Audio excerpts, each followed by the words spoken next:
सुबह का समय था और तेज बर्फीली ठंड में जंगल के रास्ते होते हुए रामलाल अपने दोनों दोस्तों के साथ दूसरी राज्य व्यापार करने जा रहा था।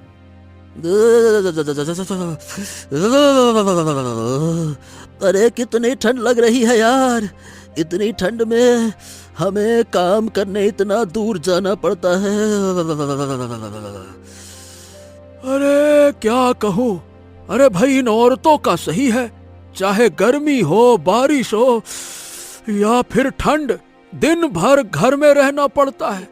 अरे ऐसा नहीं है भैया, तुम दोनों बिल्कुल ही गलत हो, बुड़बक हो। अरे औरतों को भी बहुत ही काम करने पड़ते हैं। ठंड में बर्तन धोने में हाथ जम जाते हैं।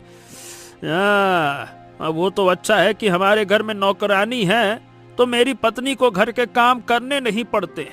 कभी ठंड में पानी में काम करके देखो, मजा आ जाएगा।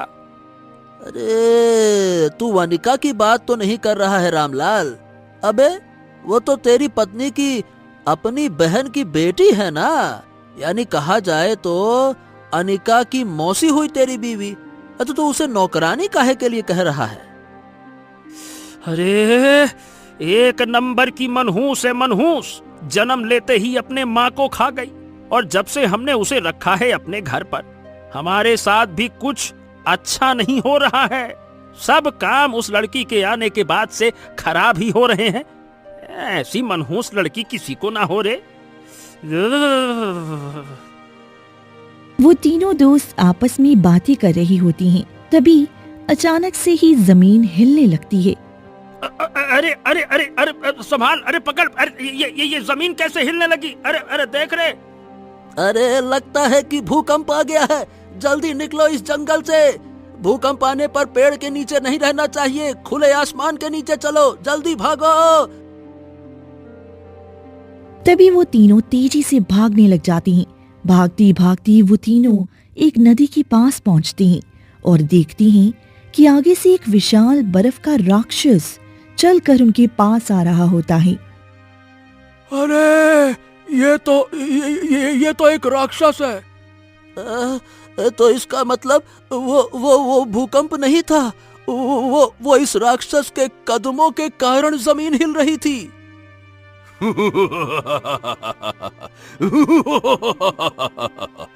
मैं तो इंसानों के गांव ही जा रहा था, पर अच्छा हुआ कि इंसान खुद चलकर यहाँ आ गए।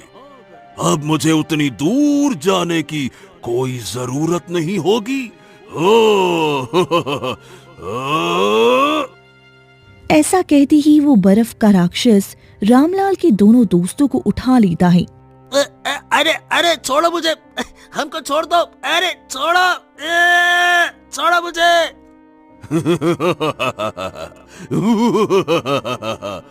अरे अगर हम तुम दोनों को छोड़ देंगे तो मैं खाऊंगा क्या? सुनो, तुम तीनों में से मैं सिर्फ इन दोनों को ही खाऊंगा। मैं इन दोनों को अपनी गुफा में लेकर जा रहा हूँ और मैं तुम्हें छोड़ता हूँ। पता है क्यों? नहीं पता। क्योंकि तुम मेरा एक संदेश पहुंचाने वाले हो गांव में। संदेश? कैसा संदेश? यही कि बोल देना गांव में सभी को कि बर्फ का राक्षस आ चुका है और उसे भोजन चाहिए।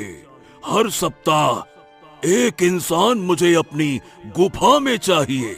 अगर कोई भी इंसान नहीं आता तो मैं गांव में आकर सभी को खा जाऊंगा, सभी को।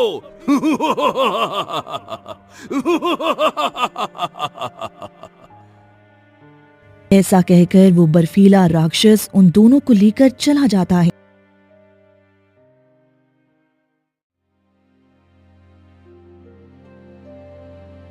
हे भगवान, ये लड़की कितनी कामचोर है। ये लड़की, घर में कितने काम पड़े हुए हैं, खाना बनाना है, बर्तन मांजना है, कपड़े धोने हैं, और तू अभी तक घर की सफाई ही कर रही है।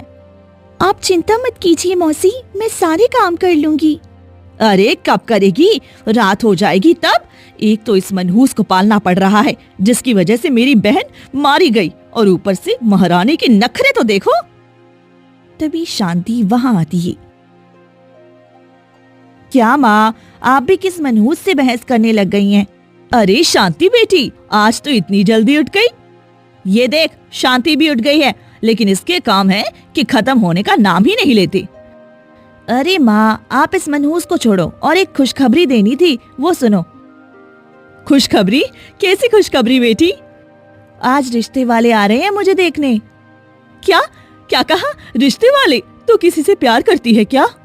नहीं माँ, वो क्या है ना, दूसरे गांव की जो सरला काकी है ना, उन्होंने ये रिश्ता ढूंढा है। बहुत अमीर परिवार है, अगर उनसे मेरा रिश्ता हो गया तो आपकी बेटी रानियों की तरह रहेगी। हाँ। अरे वाह वाह, क्या खबर सुनाई है। सरला है तो थोड़ी कंजूस और घमंडी, पर दिल की बहुत अच्छी है। इतना अच्छा रिश्ता ढूंढा है, उसे शुक्रिया जरूर बोलूंगी। उसे शुक्रिया बाद में बोलना माँ, पहले तैयारी करनी होगी, रिश्ते वाले जो आ रहे हैं। अरे हाँ हाँ, सही कहा। अरे ओ मनहूस, सुन लिया ना? अब जा, जल्दी जल्दी काम खत्म कर, रिश्ते वाले आ रहे हैं, तैयारी भी तो करनी है। जी मौसी। जिसके बाद वो तीनों ही तैयारियों में लग जाती हैं। और कुछ ही देर में इस कपकपाती ठंड में लड़का और उसकी माँ दोनों शांति के घर उसे देखने आ जाती हैं। अरे आइए आइए, आप लोगों का ही इंतजार था, आने में कोई दिक्कत तो नहीं हुई? अब आपको क्या बताऊं, बाहर इतनी ठंड है कि मुझसे तो चला ही नहीं जा रहा था। वो तो जैसे तैसे यहाँ तक आई हूँ। हाँ, पता नहीं क्यों, पर इस साल कुछ ज्यादा ही ठंड पड़ी।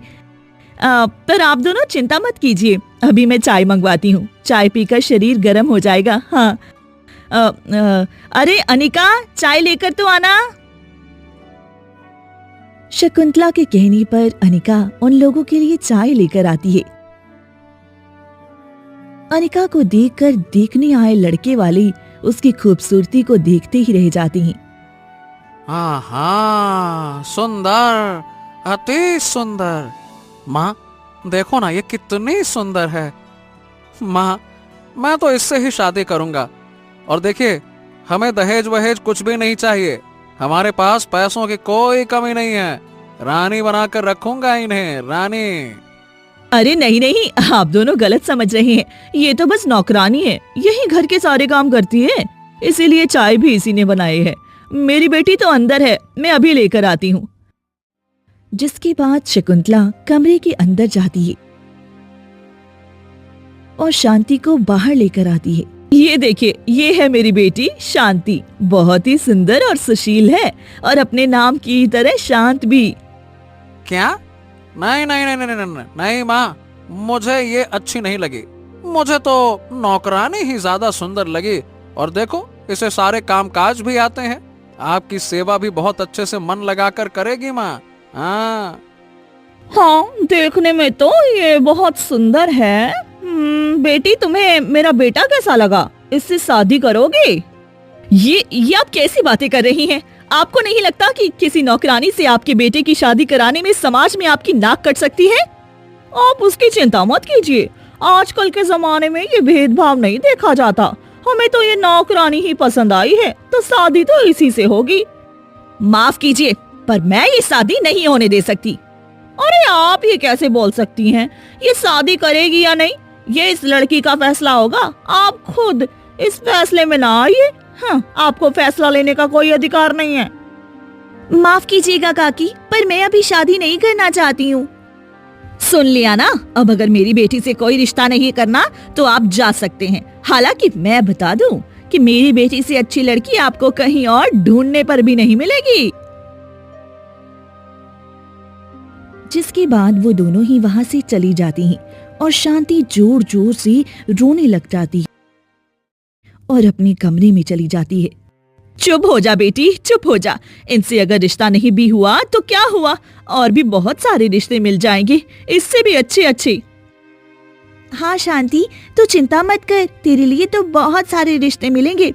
तू तो चुप ही रह मनहूस, तेरी वजह से ही इतना अच्छा रिश्ता हमारे हाथ से चला गया। पर मौसी, इसमें मेरी भला क्या गलती है? गलती?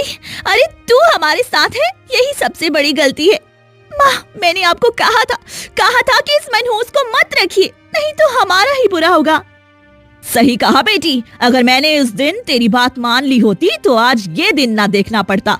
ये सब मेरी ही गलती है जो मैंने इस जैसी मनहूस को अपने घर पर पनाह दी। ये आप दोनों कैसी बातें कर रहे हैं? शांति, क्या मैं तुझे सच में मनहूस लगती हूँ? मौसी, आपने तो मुझे जब मैं 15 की थी और मेरे पिता की मौत हो गई थी तब से ही पाला है। आप भी मुझे मनहूस ही मानती आई हो। अब मनहूस को मनहूस नहीं मानूंगी तो क्या मानूं? अब चल, बहुत हो गया तेरा नाटक। अब मैं तुझ जैसी मनहूस को और इस घर में एक पल के लिए भी नहीं रख सकती हूँ। चल निकल मेरे घर से। पर मौसी, अगर आप मुझे बाहर निकाल देंगी तो मैं आखिर कहाँ जाऊंगी? आप लोगों के सिवा और है ही कौन मेरा?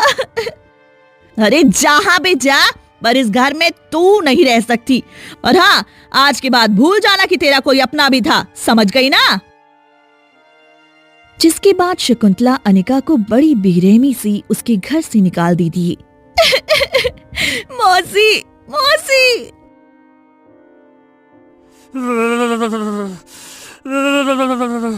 हे भगवान, पता नहीं अब क्या होगा। जब सभी गांव वालों को ये पता चलेगा कि बर्फ का राक्षस हर सप्ताह एक इंसान की मांग कर रहा है, पता नहीं वो क्या करेंगे।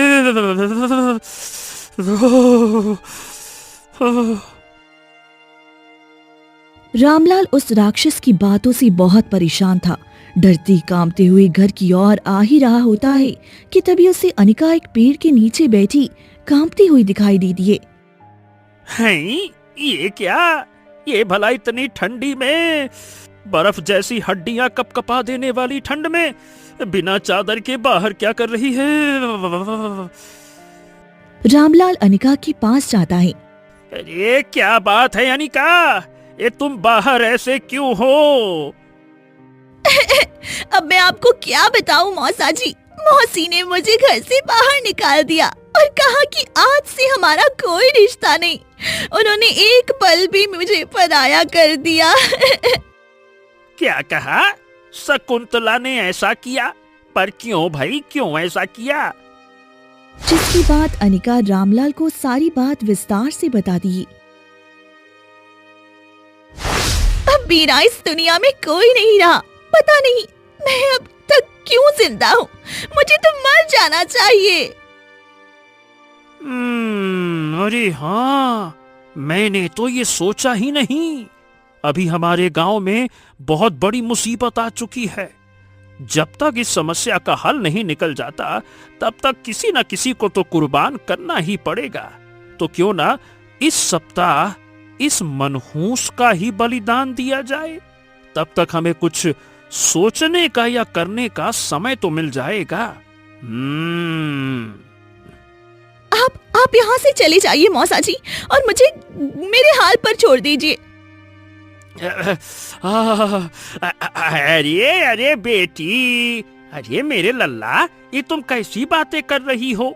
तुम्हारी मौसी अभी गुस्से में है, इसीलिए उसने कुछ उल्टा पुल्टा बोल दिया होगा। देखो बेटा, उसकी बातों को दिल पर मत लो और चलो आ जाओ बेटा। इतनी ठंड में बाहर कैसे रहोगी? चलो मेरे साथ घर में चलो। हाँ। नहीं मौसा जी, मुझे पता है इस बार उन्होंने जो भी बोला है दिल से बोला है, और अब वो मुझसे कोई रिश्ता नहीं रखना चाहती हैं। अरे मेरी बिटिया रानी, ऐसी कैसी बातें करती हो? मैं तुम्हारा मौसा हूं ना, प्यारा मौसा हूं ना। क्या अपने प्यारे मौसा की बात नहीं मानोगी? हैं? तुम अपने मौसी को नहीं जानती हो क्या कि वो कैसी है? दिन भर गुस्सा करती रहती है। तुम उसकी चिंता ना करो, तुम चलो मेरे साथ चलो। रामलाल किसी तरह से अनिका को बहला फुसला लेता है और उसे अपने साथ घर ले जाता है। अरे बेटा, मैं हूं ना, मैं मनाऊंगा तुम्हारी मौसी को। बहुत ठंड है बेटा, हड्डियां गली जा रही हैं। चल बेटा, अंदर चला जा। आजा बेटा, आजा चल चल चल चल चल।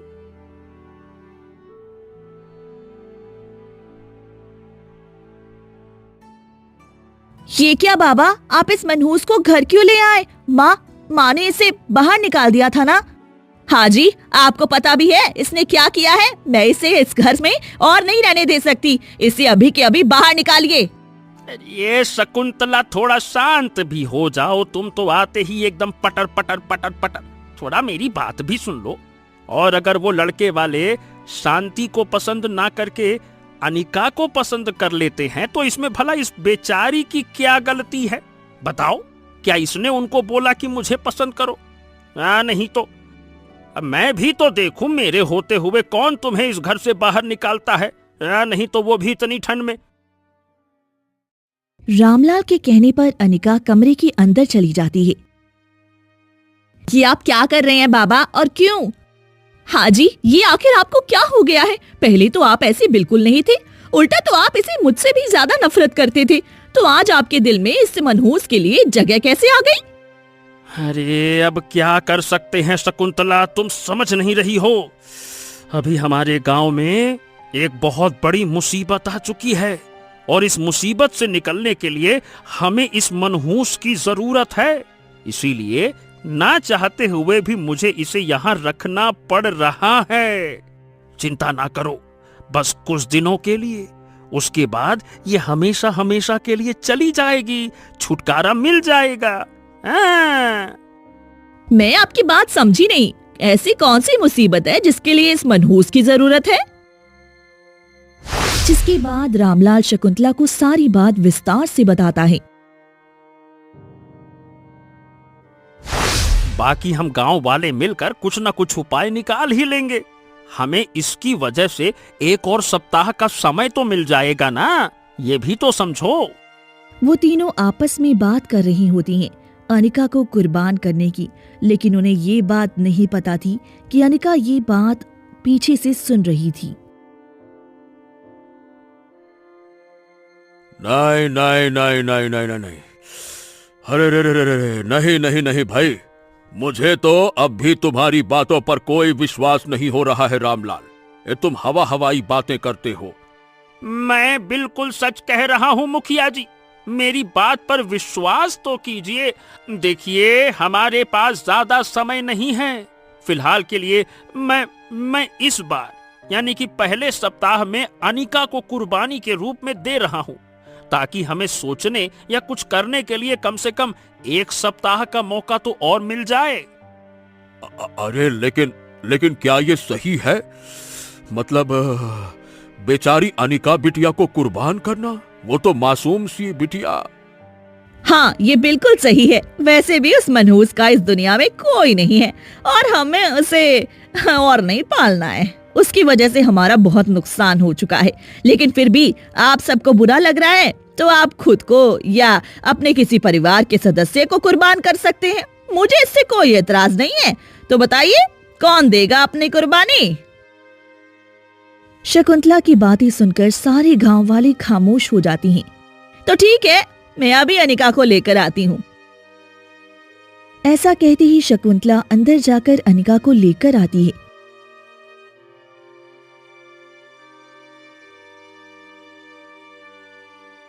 देखो अनिका बेटी, हम कुछ दिनों के लिए घूमने जा रहे हैं और हम चाहते हैं कि तुम भी हमारे साथ ही चलो। मौसा जी, आप लोगों को झूठ बोलने की कोई जरूरत नहीं है। मुझे पता है आप दोनों घूमने नहीं बल्कि मुझे उस बर्फीले राक्षस के पास लेकर जाने वाले हैं। ये तुम कैसी बातें करती हो बेटा? भला हम तुम्हें बर्फीले राक्षस के पास क्यों लेकर जाएंगे? तुम अपने मौसा पर शक करती हो, अपने प्यारे मौसा पर। जब आप मौसी और शांति को बता रही थी उस राक्षस के बारे में, और ये भी कि आप मुझे कुर्बान करने वाले हैं ताकि आप सबको कुछ समय मिल सके, मैं तब वहीं पर सब सुन रही थी। मैं सोई नहीं थी। हाँ, अब देखो बेटा, हम भी तुम्हें झूठ बोलकर नहीं भेजना चाहते थे। अच्छा हुआ कि तुम्हें सब कुछ पहले से पता है। अब मेरी बात ध्यान से सुनो अनिका, हम गांव वाले तुम्हें कभी भी मनहूस नहीं मानते और हम तुम्हें कुर्बान नहीं करना चाहते, पर परिस्थिति ही ऐसी आ गई है कि हमारे पास कोई चारा नहीं बचा। अब उम्मीद है कि तुम समझोगी। जी मुखिया जी, आप चिंता ना करें, ये फैसला मेरा खुद का है।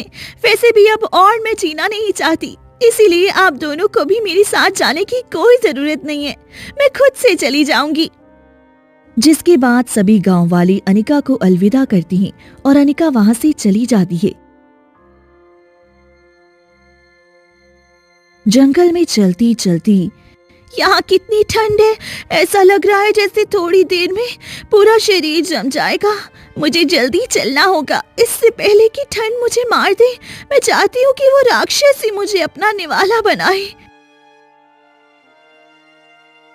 जिसके बाद अनिका चलती ही जाती है और चलती चलती थोड़ी दूर जाने के बाद वो ठंड को बर्दाश्त नहीं कर पाती और वहीं बेहोश हो जाती है। कुछ देर बाद उसकी आंखें खुलती हैं। वो अपने आप को एक झोंपड़ी में पाती है। ये किसका घर है और मैं यहाँ कैसे चली आई?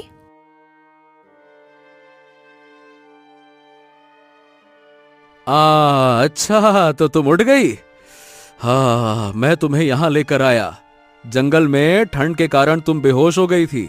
अब कैसा लग रहा है? ठीक लग रहा है? ठंड तो नहीं लग रही?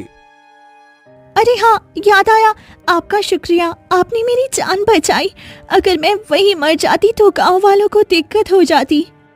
अब देखो, वो सब तो ठीक है, पर ये बताओ, तुम इतनी कड़कड़ाती ठंड में बिना चादर के जंगलों में क्यों घूम रही थी?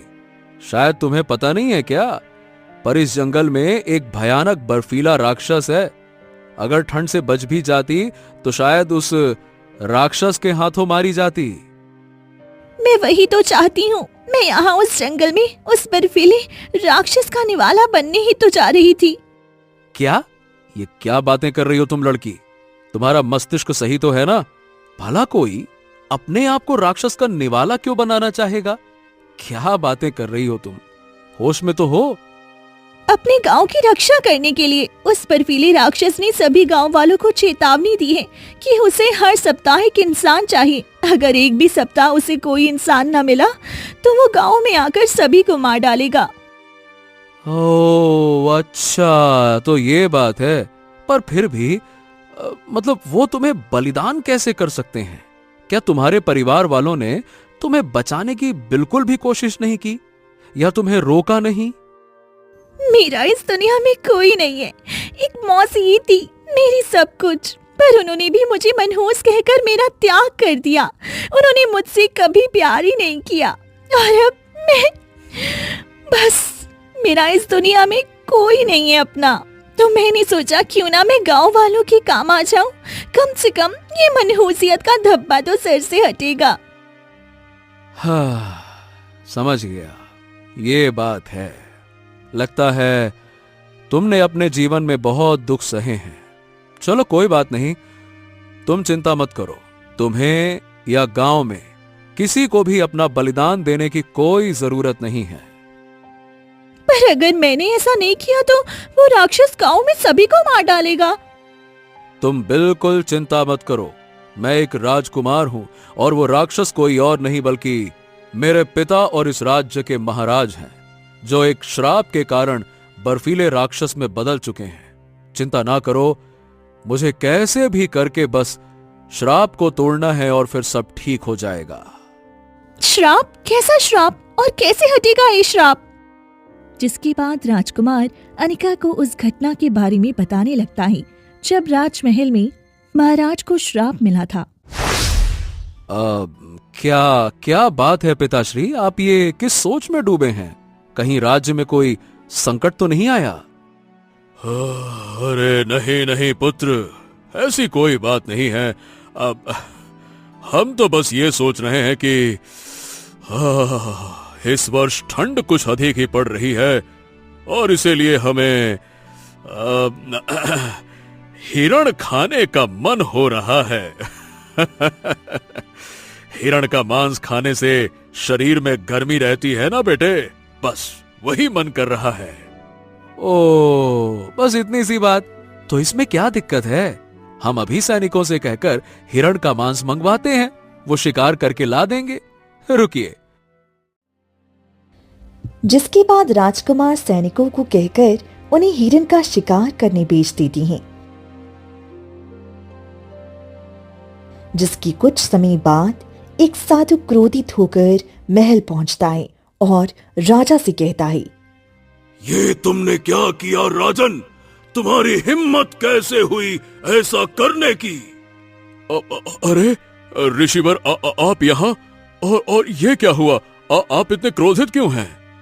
तुम पूछ रहे हो कि क्या हुआ?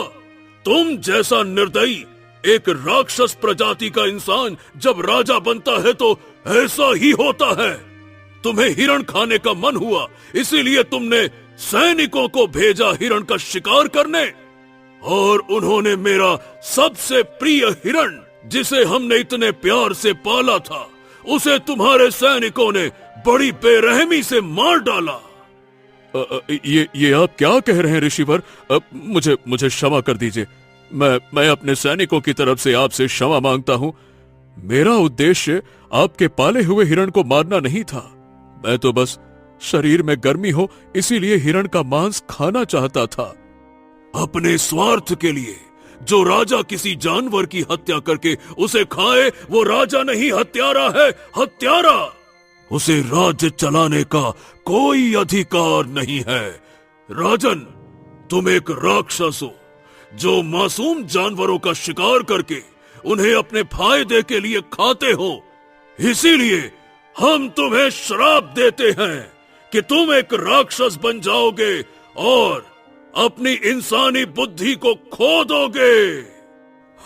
नहीं नहीं नहीं नहीं नहीं नहीं नहीं ऋषिवर, दया कीजिए ऋषिवर, गलती हो गई। तुम लोगों ने हिरण का शिकार करने के समय दया की थी क्या? बोलो। पर ऋषिवर, जंगली जानवरों का मांस तो हर राजा खाता है ना। आप इस बात के लिए मेरे पिताजी को इतनी बड़ी सजा कैसे दे सकते हैं? आप एक साधु हैं, एक बुद्धिमान व्यक्ति हैं। आप ही सोचिए ना, अगर मेरे पिता एक राक्षस में बदल जाएंगे, और राक्षस क्या करता है, वो मनुष्यों को मार कर खाता है। जानवरों के साथ साथ फिर तो मनुष्य भी मारे जाएंगे। बताइए ऋषिवर, क्या आप यही चाहते हैं क्या? बताइए। हाँ, ये बात तुम सही कह रहे हो राजकुमार। हमने क्रोध में आकर ये क्या कर दिया। मुझे ऐसा नहीं करना चाहिए था। कोई बात नहीं ऋषिवर, अच्छा है कि आपको अपनी गलती का एहसास हुआ। अब जल्दी से श्राप को वापस ले लीजिए, इससे पहले कि पिताजी राक्षस में बदल जाएं। माफ करना राजकुमार, पर एक बार जो श्राप हमने दे दिया, हम उसे कभी वापस नहीं ले सकते। पर हाँ, इस श्राप का तोड़ जरूर है जो हम तुम्हें बता सकते हैं। अच्छा, तो जल्दी से बताइए कि क्या करना होगा जिससे इस श्राप को तोड़ा जा सके। बताइए महाराज। इसके लिए महाराज को एक प्रण लेना होगा कि जब वो श्राप से मुक्त हो जाएं, तो वो किसी भी निर्दोष की हत्या नहीं करेंगे। हाँ, मुझे स्वीकार है ऋषिवर। मैं प्रण लेता हूँ कि आज के बाद मैं मांस का सेवन ही नहीं करूंगा और किसी की हत्या नहीं करूंगा। हाँ, तो ठीक है। अगर इस श्राप को तोड़ना चाहते हो तो तुम्हें महाराज को एक तुलसी का पत्ता खिलाना होगा जब वो राक्षस के रूप में होंगे, और किसी ऐसे व्यक्ति को खिलाना होगा जिसका मन बिल्कुल साफ हो और जो खुद से पहले दूसरों के बारे में सोचता हो।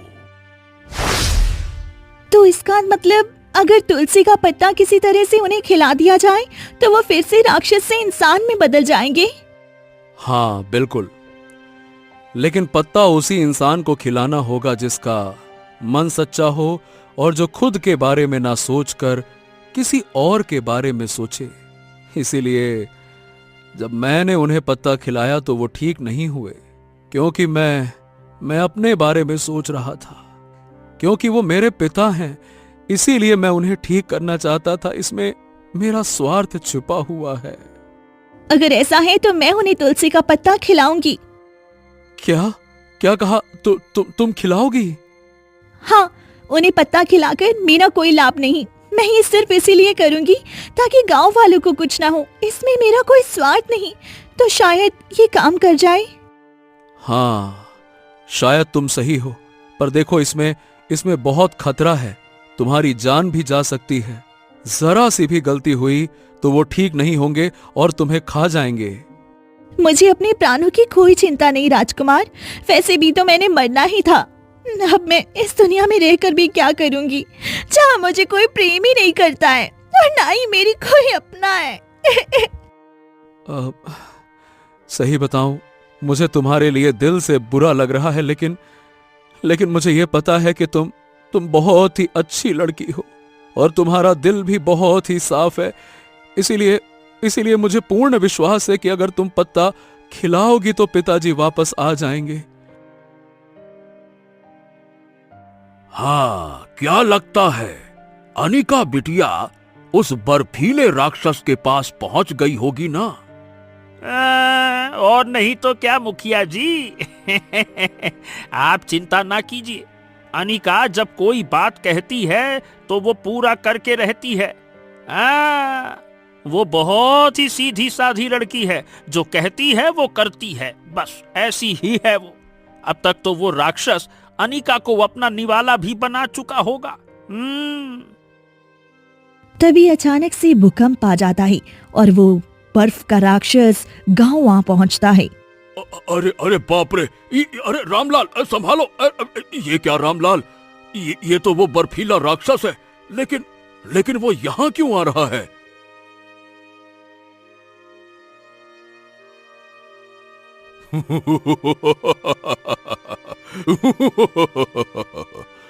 तो तुम इसी गांव के हो इंसान।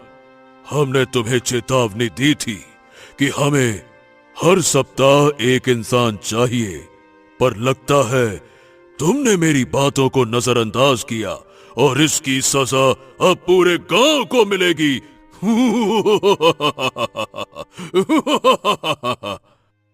अरे लगता है उस अनिका की बच्ची ने हमें धोखा दे दिया और वो भाग गई यहाँ से।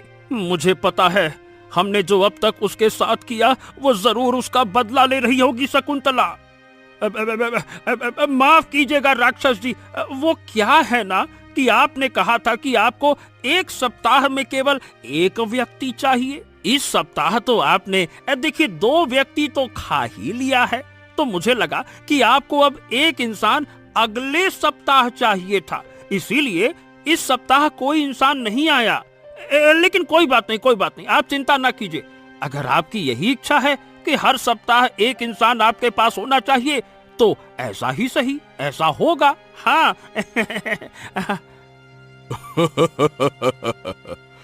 तो तुमने मेरी बातों को नजरअंदाज नहीं किया था। ठीक है, मैं तुम सभी गांव वालों को एक अंतिम मौका देता हूं और शुरुआत आज से ही होगी। मुझे तुम में से किसी एक को खाना है अभी। तो बताओ, कौन मेरा निवाला बनना चाहेगा? राक्षस के ऐसा कहते ही सभी गांव वाले बहुत ही डर जाती हैं और सभी रामलाल को ही आगे करती हैं। देखिए, मैं इस गांव का मुखिया हूँ और मैं आपके सामने रामलाल, जिससे आप पहले भी मिल चुके हैं, हमने इस सप्ताह इसी का बलिदान देने का निर्णय लिया है। जाओ रामलाल, आगे जाओ। हैं? अरे ये सब आप क्या कह रहे हैं मुखिया जी? ऐसे मौकों पे मुझे क्यों आगे करते हैं आप? हाँ, मैं अपने पति का बलिदान नहीं होने दे सकती। अरे ये सब तुम्हारे पति की ही गलती है। उसने अनिका को भेजा, जिस वजह से हमें कुछ सोचने का समय ही नहीं मिला। अरे किसे भेजना चाहिए था ये नहीं पता था क्या? अब आपातकाल की स्थिति में इसी को हम भेज सकते हैं। हाँ, नहीं तो वैसे भी जो अपनों का त्याग कर सकता हो उसे खुद का त्याग करने में कैसी झिझक है, बताओ भला। नहीं, आप ऐसा नहीं कर सकते सब। मैं अपने बाबा का बलिदान होने नहीं दूंगी। शांत हो जाओ और सभी आपस में झगड़ा करना बंद करो। वैसे भी इस बार मुझे पुरुष नहीं चाहिए।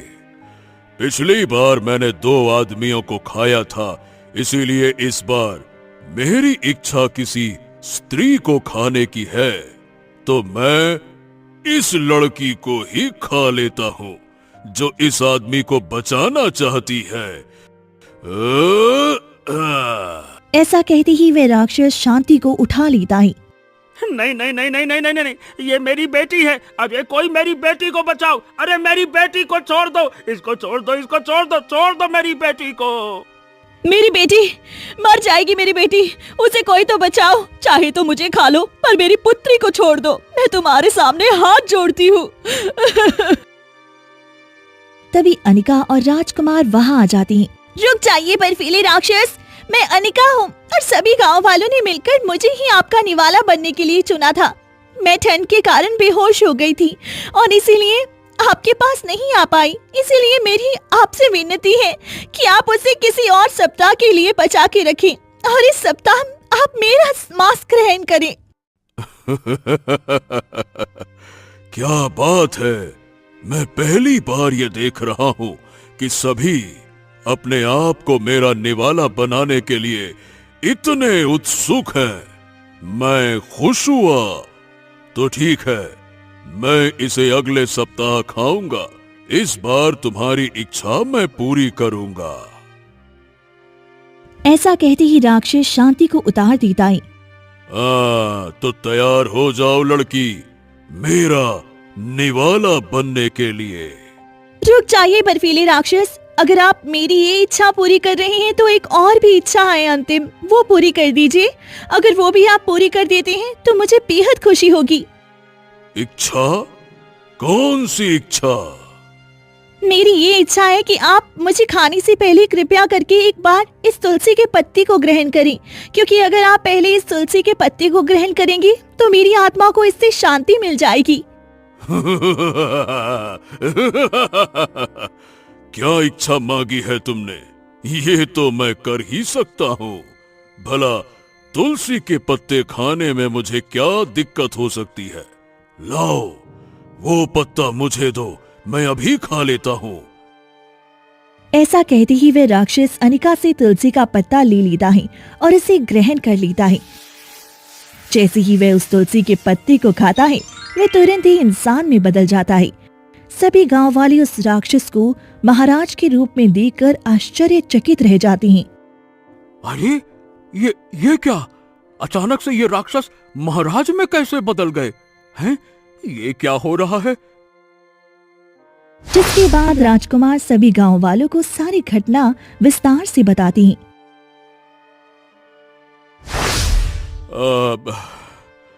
देखिए, हो सके तो आप सब हमें माफ कर दीजिएगा। मेरी वजह से आप सबको कितना कुछ झेलना पड़ा। अरे कोई बात नहीं महाराज, हम समझ सकते हैं।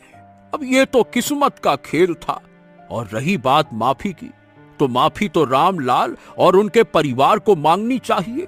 इन्होंने बचपन से ही अनिका बेटी को अपना कभी माना ही नहीं और हमेशा ही इन लोगों ने अनिका को मनहूस समझा। और आज देखो, आज अनिका ने ही हम सभी गांव वालों की जान बचाई और शांति की भी। अगर ये ना होती तो आज पता नहीं क्या हो जाता। ये सब सुनकर उन तीनों की आंखों में आंसू आ जाते हैं और उन्हें अपनी गलती का एहसास हो जाता है। मुखिया जी बिल्कुल सच कह रहे हैं, मुझे माफ कर देना अनिका बेटा। मैं जानती हूँ मैं तेरे माफी के लायक भी नहीं हूँ, पर फिर भी हो सके तो मुझे माफ कर देना। मैंने तुझे हमेशा से मनहूस समझा है, पर आज जब तेरी वजह से मेरी बेटी की जान बच गई तो पता चल रहा है कि मैं कितनी गलत थी। तू कोई मनहूस नहीं है। अगर तू ना होती तो आज ना ये गांव बचता और ना ही मेरी बेटी। और हो सके तो मुझे भी माफ कर देना मेरी बहन। जिसके बाद सब ठीक हो जाता है। उन तीनों को अपनी गलती का एहसास हो जाता है और अनिका को वे तीनों अब अपना लेती हैं। राजकुमार और महाराज भी राजमहल चली जाती हैं और वह मांस खाना छोड़ देती हैं।